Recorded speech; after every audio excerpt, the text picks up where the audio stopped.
Hey, Decathlon Gamer, welcome back to FM24 Youth Factory, episode 40, final match of the season. And the title is still on the line, but we are very much outsiders to take it. We are guaranteed no worse than second place in the league. So we are getting promoted to League One, and that's fantastic, and that's the main goal. And we've achieved it, so I'm happy, regardless of what happens in this final game. Even if we lose this final game. That shouldn't happen. Really shouldn't happen, as we are up against Yeovil, and Yeovil is last in the league and already relegated. So they have nothing left to play for, and we should be winning comfortably. We're at home with a plus 32 goal differential, and they have a minus 32 goal differential. That should be enough. That should be enough to see out that win. So that puts a little pressure on FC Halifax, but only a little. They've got a plus 10 goal differential advantage, so a draw would be enough for them. But is that what's going to give us a chance? Because their opponent, they're at home, and they've been so good at home this season in not losing. Getting draws have been enough. However, their opponent's Accrington Stanley, who are 6th, and not yet having a playoff position secured. York can still eclipse them. Ebbsfleet and Leyton Orient can still match them. However, the goal differential suggests that it's really down to just York. York on the road at Newport County. Will a desire for a playoff position from Accrington Stanley be enough to make FC Halifax try to play for a draw and end up beating them? That's our best hope. But we still have to go out and get the job done. We didn't get the job done in the last game. We were in the winning position. Halifax was drawing, and late they got their winning goal. We gave up the tying goal, and it flipped the script just like that. And we are now very much on the outside. There could be a lot of pressure on this game. I don't feel there is, and I've managed to convey that to the team. Everyone, all 11, are motivated for this one. None of them are showing signs of pressure. Yeovil Town hardly has a fan in the stands, and yet we have a pretty full stadium here to back the team on this final day of the League 2 season, our one and done League 2 season. We have managed to go straight on through to see League One next season. Lines, and Penreese, Webb. Our wingers, most of them are back and cleared, and the key ones are back and cleared for this. So Lanahan Penreese gets the start on the left. Adekunle has gotten the start on the right. He is cleared to play all 90 this time, and available on the bench is, with injections, Phil Hewitt, but also available on the bench for us today is Wilkinson, who has also been cleared to play. So we've got our wingers back in time for the final match. It would have been nice if we had we did have enough in play on the last one, as Davidson wins that header on the edge of the box, but way too much arc on that one, not enough behind it, not threatening. And FC Halifax already lead. Accrington Stanley, Joel Smith has scored in the 2nd minute. Looks like we're heading to second place, folks. A lot of football still to play today. Still just over an hour, but we have very quickly fallen into a quiet game. I mean, we've lacked highlights here. Plain, big, aggressive tackle there and wins it clean. Webb, Lions. And Penreese turns. Jones finds Davidson through for and Penreese, and fails to convert a very clear chance. Good amount of XG there, and yeah, missed opportunity. Should have had that one. Approaching halftime, not doing much. Like I said, it's all good. Davidson wins that one though. Runs towards the corner, lays it off inside to Adekunle, who turns inside his man, gets the shot off, got that inch of space you need, but blast it high. Davidson in possession. He's going to lay it off, though. Now Lanahan Penreese taking it down the sideline. Early cross. Davidson. Another looping header from too far out. And Adekunle is now done for the season. He is out injured here in the 43rd minute. Potential foot injury. Those generally don't take too long to recover from, so he should be good to go into the start of next season. But for today, he is done. We're going to go ahead and bring on Wilkinson. So that's Lanahan Penry switching to the right-hand side and Wilkinson to take the left. Fortunately, we still have Phil Hewitt available for a change later on if we need. Not the news we wanted, and especially with all the injuries we have had with those wingers of late. But that one is just about survivable. 0.5 on the XG to 0.15. We've definitely dominated, yet have done very little. We've hardly had a highlight, and playing is on a yellow. Very good response to the halftime talk. Very good response. Let's see if we can go out and play a much better, much stronger second half. In fact, let's go ahead and go attacking here in the second half. Let's go get the goal. Nothing to lose by losing today. Definitely something to gain by a win, and it gives us a chance. Gives us a chance if for some reason Accrington Stanley battle back. Actually like to see that live standing again at some point to see where Accrington Stanley is right now. Smith comes through and scores! Oh, that looked like it was going wide. All of a sudden it hit the inside edge of the post and slipped in. Smith, good run, terrible marking. 3 guys, one chased, but 2 just stood there and reacted way too late. Julian could not push that, and Smith gets the go-ahead. Now we're looking even worse than before, and now we're going to go very attacking, and we're going to go ahead and go higher tempo. Yeah, just higher tempo.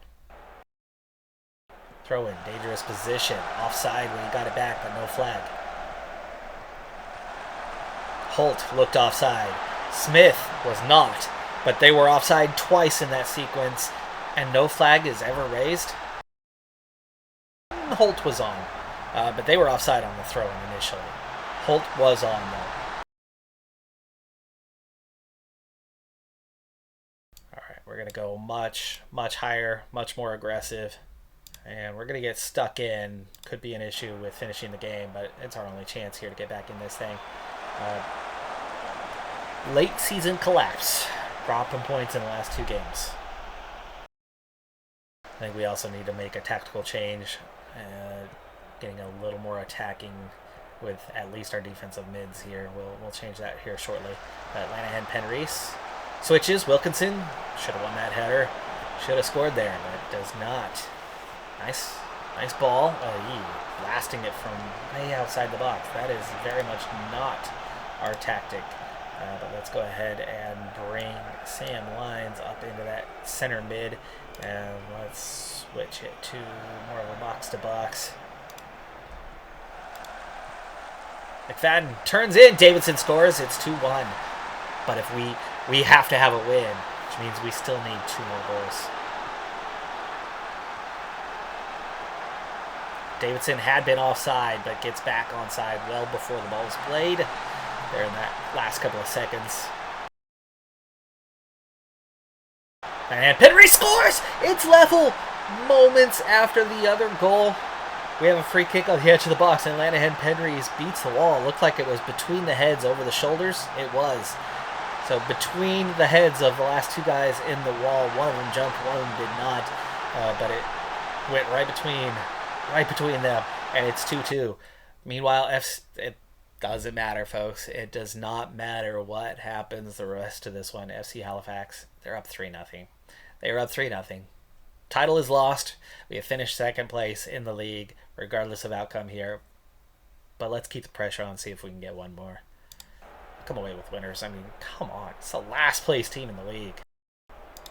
We have not made subs, and nor have we. Jones has been awful.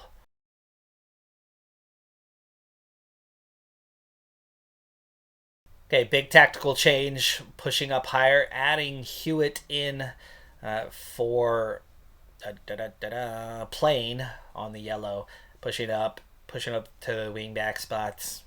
That's going to really leave us exposed. We're very, very attacking as it is. But that's going to very much overload the box here in the final minutes. See if we can break down their defense. Just over 1 minute left. We're in stoppage. McFadden with the early cross. That's headed away, but that's a corner kick. Our post lines gets there. He went a long way to get there, but he ends up underneath it. And that does it. We finish on a draw. Back-to-back draws to finish the season. Nice comeback there, but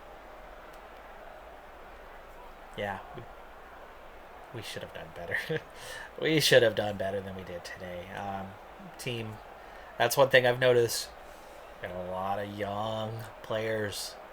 We still have no old players. There's no old veterans. We got guys that are about 25 now, and that's the oldest we can muster.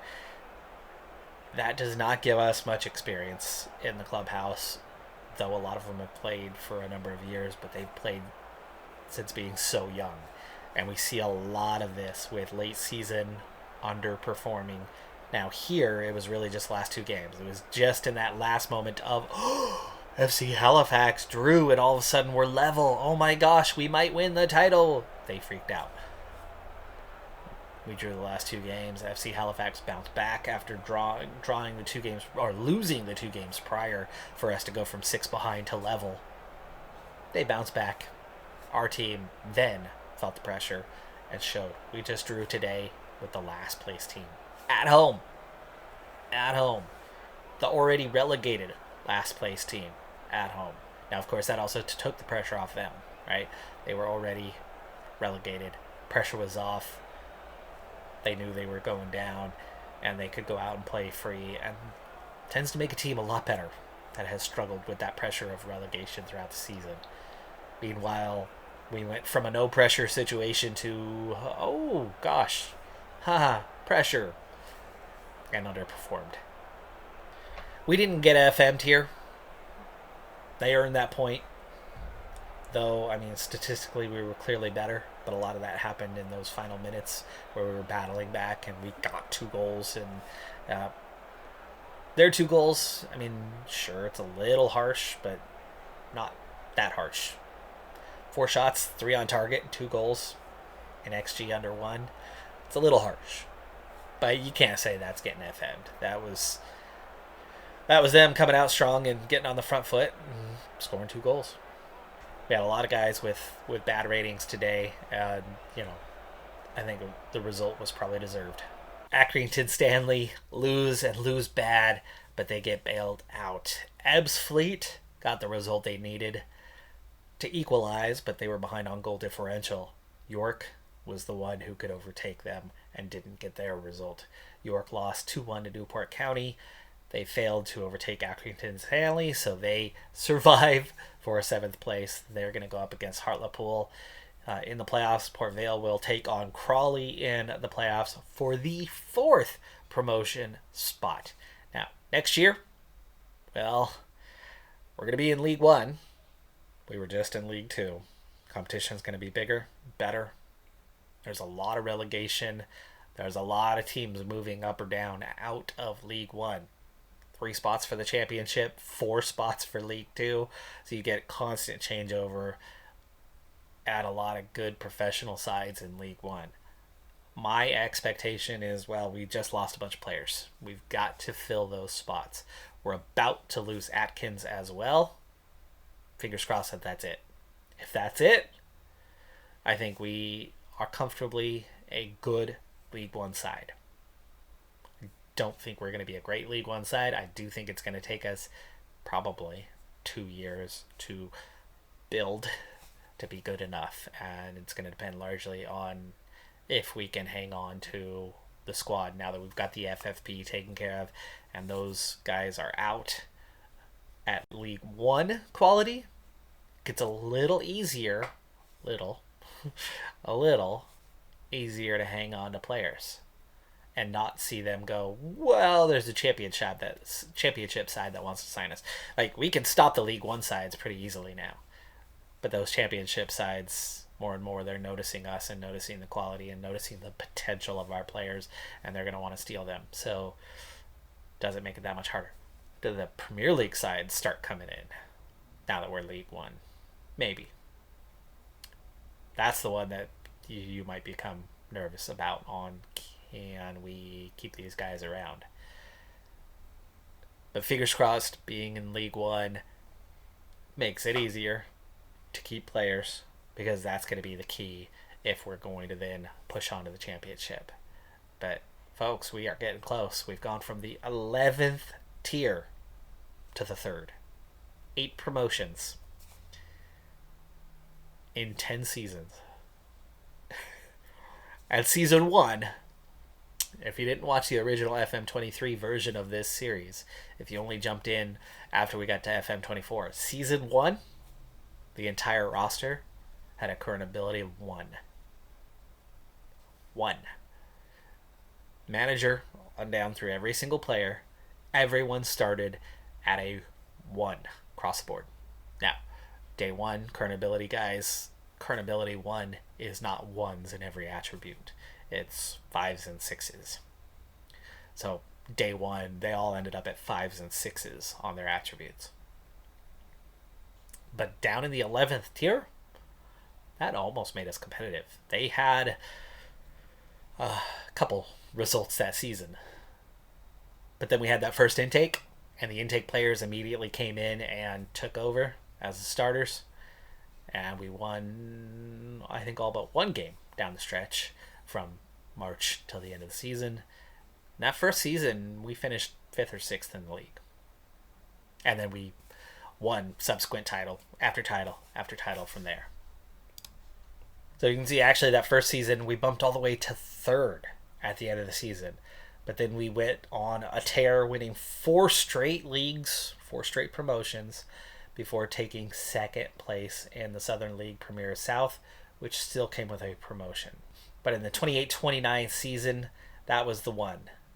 That was the one where we finished 4th in the Vanarama National League South. Made the playoff, lost the playoff, spent one more year there before we then took 1st, and then 1st again the next year. 2nd this year definitely makes me think we're not going to immediately be making a jump next year.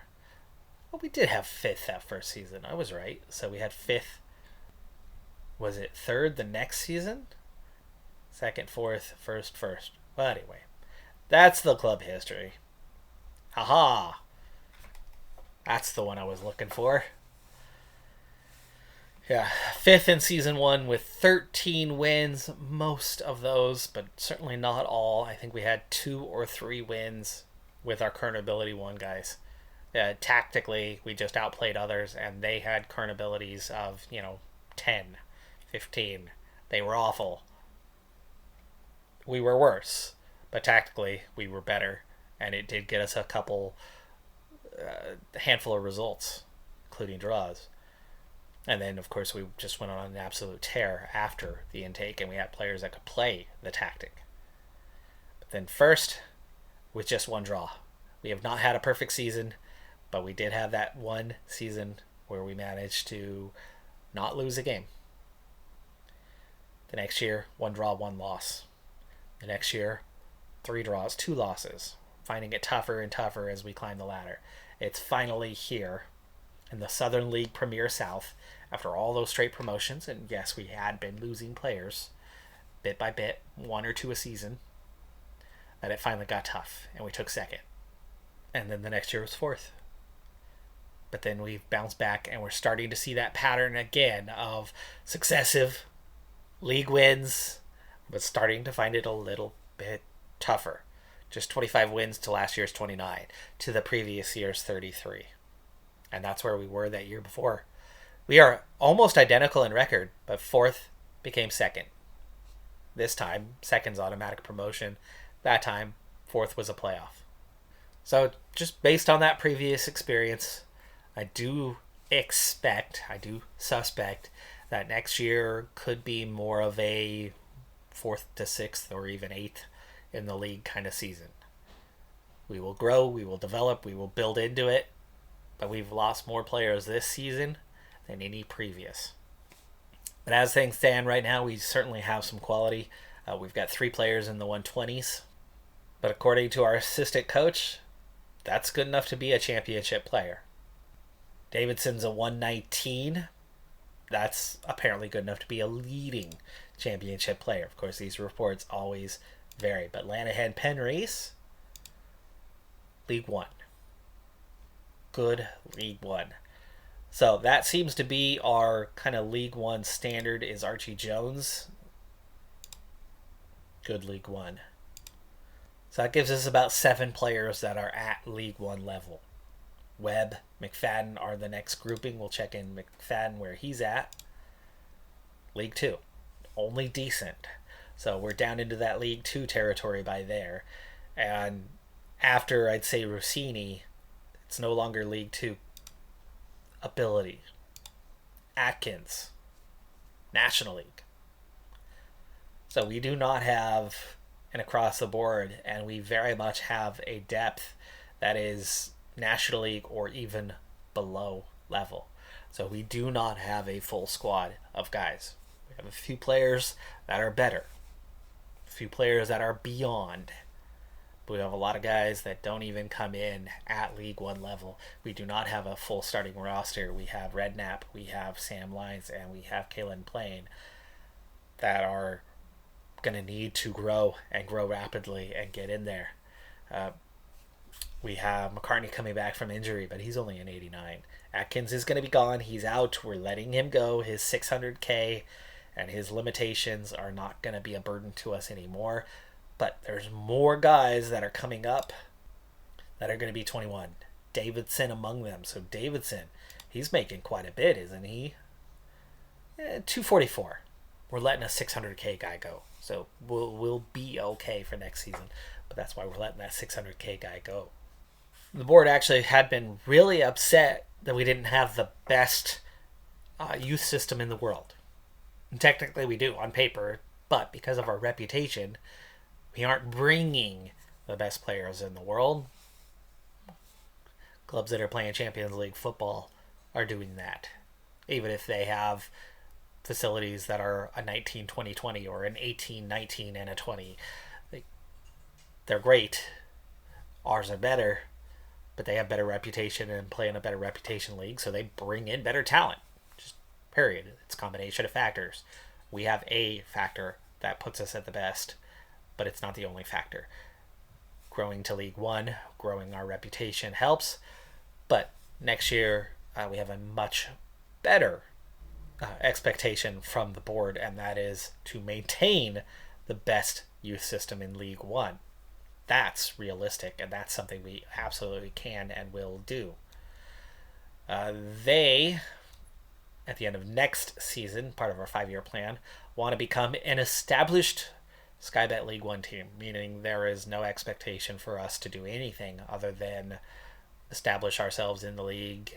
And I think that realistically says don't be in a relegation fight, but they don't even necessarily want us to be a top half team. Then they want us to work towards the best in the country and the world. That makes a lot of sense. By the end of the 33-34 season, then now want us to have the best one in the world. They wanted that this year. And it's going to take the reality of what I said of the league we play in, the reputation of the league, the reputation of our club just holds us back. But the 5-year plan simply is to just be an established League One side. They don't think we have the potential to go higher. They think we're going to stall out at League One. It's possible. It's possible that this could be a League One stall out kind of situation, and getting out of League One could be a challenge. We certainly have limitations, but building reputation is what's going to get us out and around and beyond those limitations. So establishing League One, building the reputation over the next season or two could be a necessary component to eventually getting to the championship. Aiming for a mid-table finish has got everyone but Adekunle pleased. He's offended, saying that we do not have enough. But one player being down about that. I don't have an option. That's the only thing. And now everybody, how is that the only option I have? That makes absolutely no sense. And now others are offended that we're going to bring in players. But morale was good. Adekunle's drops a little, but otherwise we're fine. Disappointing that it literally cornered me into only a single possible response to one player. One single player who wasn't enthusiastic. At the conclusion of our season, one notable thing is I have been bumped in from icons to legends, joining Ashley, not Archie, Ashley Jones and Brody Bick. Among icons are Adekunle and Lanahan Penrys, also Davidson, so all three of them are there. Among favored personnel, Redknapp has fallen into that territory as, well, the longest surfing player we've had. I don't see this going any direction. Facilities were downgraded, but part of this series is about perfect facilities. So that is something that is locked in. So our 19 youth facilities are back to 20.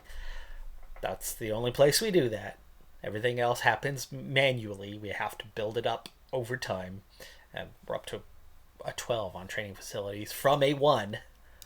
But Davidson, second message in a couple of days, he's showing ambition and wants to go to a bigger club, and I don't want to let him go. We may not be able to keep him. This could be something where we're going to have to move him, like, say, January. Oh, and now he's even angry. Great, so Adekunle and Davidson are both coming into this. I'm going to try to go with, I knew you'd probably want to move at some point. I have to ask you to give me until the end of next season, and I'll let you go if you still want to. I guess we're going to have to go with, I won't get to the end of your contract. We're going to have to let him go in January. We've never been able to keep a striker for too long. Those forwards, they grab goals, they get attention, they have value in that. And so one after another, it's been generally every couple of years, so he's already at that mark. Brody Bick's, I think, the one we were able to hang on to the longest, and he's dominating Premier League these days. The U21s are at the end of their season. They just finished it. 1 win, 3 draws. A little bit worse than what they did the last couple of seasons, but we also gutted the U21s quite a bit to get rid of those 21 and overs that had been kind of building up there. And so we let a lot of talent go that was just not good enough to play senior level, but we've had to kind of switch to a youth movement for FFP, and it thinned them out. So they had definitely a worse season this year. But we're also playing against teams that are championship and or premiership level, and it's quite a jump from League 2, where we've been at this season. Well, I was still thinking about cashing in a single transfer clause, but the clause the cash in would have been over $4 million. And we were only $2.5 million in debt, so it would have put us into the tax zone by quite a bit, by $1.5 million. And I didn't really want to go down that route, and I was kind of just keeping an eye on the finances, going, well, if it goes to 3, then we'll cash in on it, get that slight positive $1 million balance for the year, and only get hit with so much. Because that also doesn't always quite add up. There's other factors that go into it than just simple profit loss statements. And so I was still thinking about it. I didn't realize that it was going to hit us in the middle of May instead of the middle of June. So I guess it's decided for the year. So no tax bill for the coming year. That's good. We took a loss for the year. But we are going to see some changes to finances going forward, especially now that we are in the football league.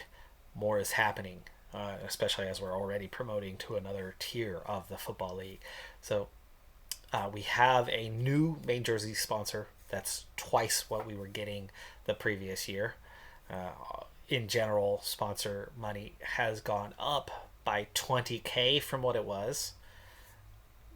Broadcast revenue is also going to go up significantly, where we made just $6,000 a year ago, now $364,000. Corporate and hospitality goes up by about $20,000, even though we're in a stadium with worse corporate facilities than what we had. Hopefully when we get into our new stadium, it's going to be either back to where we were or better, as it's going to be a new stadium.